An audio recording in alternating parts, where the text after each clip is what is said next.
Hi, welcome back to my channel. In today's video, I'm going to show you how to do this super cute bubble braid. It's a really easy hairstyle to do and it's perfect for any school day morning and it'll hold in place all day long.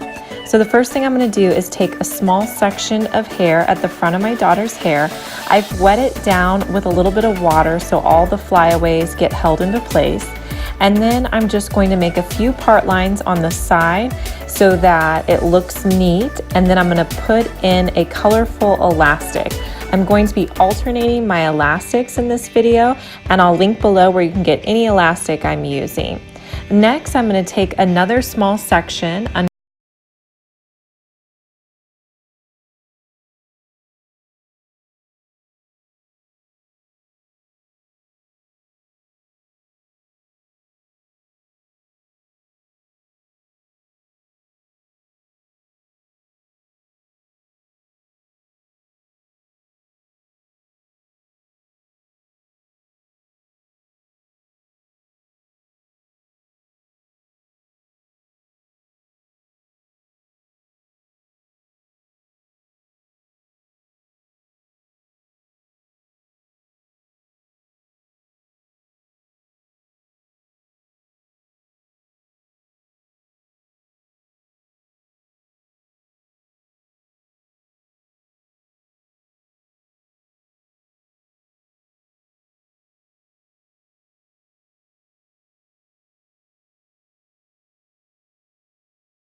Once I have all of the hair combined, I'm going to continue my bubble braid down by just putting a piece in about 1 or 2 inches down and alternating my